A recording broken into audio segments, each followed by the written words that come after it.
Good morning, students. Today we read chapter 2 in geography. Continue. कल हमने soil conservation के बारे में पढ़ा था।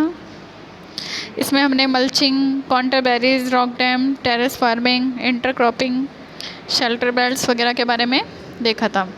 आज हम वाटर के बारे में पढ़ेंगे।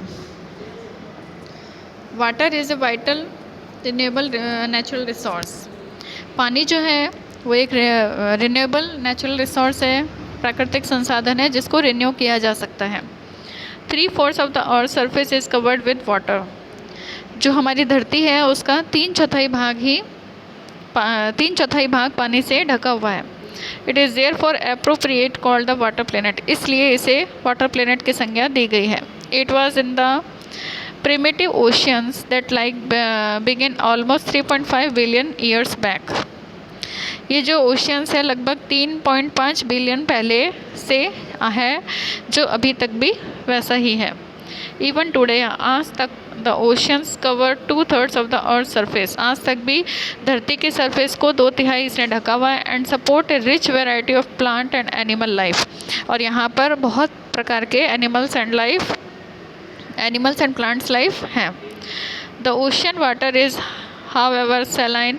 ओशियन वाटर जबकि सैलाइन होता है, मीन्स खारा होता है, not fit for human consumption, और इंसानों के लिए इतना यूज़फुल नहीं रहता है। Fresh water accounts for only about 2.7%। Fresh water जो है वो केवल 2.7% ही है। Nearly 70% of this occurs as ice sheets and glaciers in Antarctica, Greenland and mountain region. लगभग 70% जो ये शीट है ये आइस से ढकी हुई है, ग्लेशियर से ढकी हुई है, जैसे कि अंटार्कटिका है, ग्रीनलैंड है, माउंटेन रीजन्स ये बर्फ़ से ढके हुए हैं। Due to their location they are inaccessible. इसलिए यहाँ तक पहुँचना इम्पॉसिबल है। Only 1% of fresh water is available and fit for human use. केवल 1% पानी है जो फ्रेश वाटर है और जो ह्यूमन यूज़ के लायक है। It is found as ground water, और ये ग्राउंड वाटर ग्राउंड में मतलब पाया जाता है, surface water in rivers and lakes and as water vapour in the atmosphere. Fresh water is therefore the most precious substance on earth. Fresh water इसलिए बहुत ही कीमती चीज़ है धरती पर फ्रेश वाटर मिलना। Water can neither be added not subtracted from the earth. Water को ना तो एडेड किया जा सकता ना सब्ट्रैक्ट किया जा सकता। It's total volume remains constant. इसकी जो वॉल्यूम है वो हमेशा कांस्टेंट स्थिर रहती है। Its abundance only seems to vary because it is in constant motions. क्योंकि कांस्टेंट मोशन में होता है, स्थिर मोशन में होता है, cycling through the oceans, the air, the land, back again through the process of evaporations, precipitations and run off. यानी कि इसे वाष्पीकरण वगैरह के द्वारा हम वापस से ले सकते हैं। This as you already known is referred as a water cycle. और इसी को वाटर साइकिल कहा जाता है। ये वाटर साइकिल के नाम से जाना जाता है। Humans use huge amount of water not only to drinking and washing but also in the process of production। Humans जो यूज़ करते हैं पानी को, बहुत सारा पानी ह्यूमंस के द्वारा यूज़ किया जाता है, ना केवल पीने के लिए बल्कि वॉशिंग के लिए, प्रोडक्शन के लिए, इंडस्ट्रीज़ वगैरह में हर जगह पर पानी को बहुत ही यूज़ किया जाता है। Water for agriculture, industries, water को एग्रीकल्चर के लिए, इंडस्ट्रीज़ के लिए, generating electricity through reservoirs of dams are the other usage. यानी कि इन सभी चीज़ों के लिए पानी को यूज़ किया जाता है। इसलिए पानी की बहुत ज़्यादा उपयोगिता है। इंक्रीजिंग पॉपुलेशन, जैसे जैसे जनसंख्या बढ़ रही है, rising demands for food and cash crops, increasing urbanisations and rising standards of living are the major factors leading to shortage in supply of fresh water. यानी कि जैसे जैसे पॉपुलेशन बढ़ रही है, फूड एंड कैश क्रॉप्स की demand भी बढ़ती जा रही है, और इसकी वजह से अर्बनाइजेशन हो रहा है, लोग गाँव से शहरों की तरफ आ रहे हैं क्योंकि उनके लाइफ स्टैंडर्ड में भी फ़र्क पड़ रहा है। और इन सब की वजह से पानी, फ्रेश वाटर की बहुत ही ज़्यादा कमी आ रही है। इधर due to drying up of water resources, water pollution. या तो पानी कम हो रहा है और या फिर पानी को पॉल्यूशन हो रहा है, पानी का पॉल्यूशन हो रहा है। नेक्स्ट है प्रॉब्लम्स ऑफ वाटर अवेलेबिलिटी। पानी की जो अवेलेबिलिटी है उसमें की क्या समस्या है, ये आपको बताया गया है कि भाई ड्रिंकिंग में, कुकिंग में, बाथिंग में, फ्लशिंग में, वॉशिंग क्लॉथ्स में, वॉशिंग यूटेंसिल्स में, गार्डनिंग में कितना % पानी लग जाता है और टोटल कितना पानी ख़त्म होता है। अब है वाटर अवेलेबिलिटी की problems. There is a scarcity of water in many regions of the world. Most of Africa, West Asia, South Asia, parts of Western USA, Northwest Mexico, parts of Southern America and entire Australia. इसमें बताया गया है कि पानी की कितनी ज़्यादा, कई क्षेत्रों में तो पानी की बहुत ज़्यादा कमी आ गई है संसार में, जैसे कि Africa, West Asia, South Asia और वेस्टर्न यूएसए का कुछ part, north west Mexico, South America का कुछ पार्ट और पूरा ऑस्ट्रेलिया। यहाँ पर तो पानी की बहुत ही ज़्यादा कमी आ गई है, स्पेशली फ्रेश वाटर की।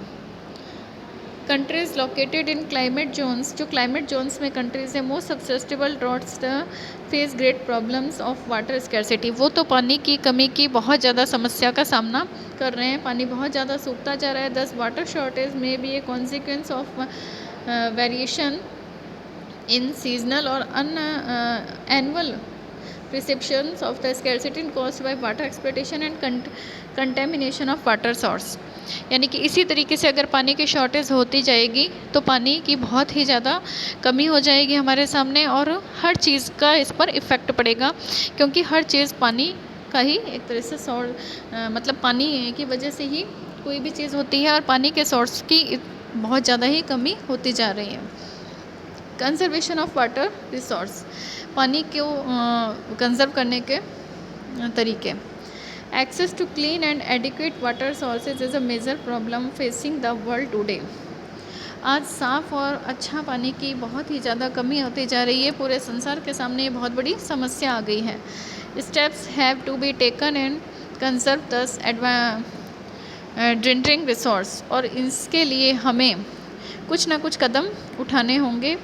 Even though water is a renewable resource, यद्यपि पानी रिन्यूएबल रिसोर्स है, it's over use and pollution, लेकिन इसका ओवर यूज़ करने से या इसको पॉल्यूट करने से मेक इट अनफिट, ये अनफिट हो जाता है फॉर यूज़, यानी कि फिर इसको रिन्यूएबल करने का कोई फ़ायदा नहीं रहता है। अगर ये पॉल्यूट हो गया है पानी तो फिर इसको रिन्यूएबल करने का कोई मतलब नहीं रहता है। डिस्चार्ज ऑफ अनट्रीटेड और partially treated sewage, agriculture, chemicals and industrial effluents in water bodies are major contaminants.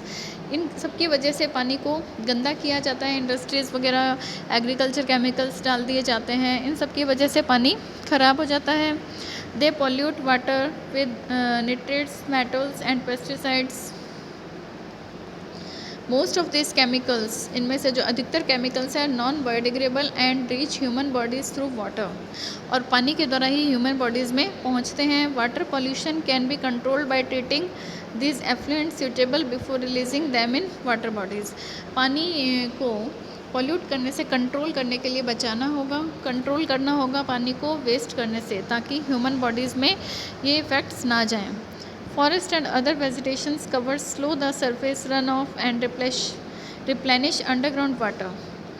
Forest, जंगल वगैरह मतलब और वेजिटेशंस जो है उनको हमें ज़्यादा लगाना होगा और इसकी वजह से ही पानी को कंजर्व किया जा सकता है। Water harvesting is another method, water harvesting भी एक दूसरा तरीका है to save surface run off, मतलब पानी को बचाने का। The canals used for irrigating field should be properly line to minimise losses by water sewage. जो कैनाल्स हैं उनके द्वारा सिंचाई की जानी चाहिए जिससे कि पानी कम यूज़ किया जा सके। Sprinklers effectively irrigate the area by checking water losses through seepage and evaporations। यानी कि स्प्रिंकलर्स जो बूंद बूंद सिंचाई पद्धति है उसके द्वारा सिंचाई की जानी चाहिए जिससे कि कम पानी यूज़ किया जा सके और खेती भी अच्छी हो सके। In dry regions with high rates of evaporation drop of trickle irrigation is very useful. The valuable water resource can therefore be conserved by adopting these means of irrigations। और खेती में जो इरिगेशन है इसमें जो सिंचाई के साधन हैं वो ऐसे ही यूज़ किए जाने चाहिए जिससे कि पानी कम लगे और सिंचाई भी अच्छी हो। इस तरीके से हम पानी को कंजर्व कर सकते हैं, जैसे ये आपको दिखाया गया है वाटर स्प्रिंकलिंग, ऐसे फुवारों से या फिर बूंद बूंद सिंचाई प्रणाली जो है उसके द्वारा हम सिंचाई कर सकते हैं। ये जो आपको दिखाया गया है रिवर यमुना, रिवर यमुना है ये, इसको कितना ज़्यादा पॉल्यूटेड किया जा चुका है कि आज ये एक सीवेज की तरह लगती है, यानी कि एक नाले की तरह दिखती है। Thank you.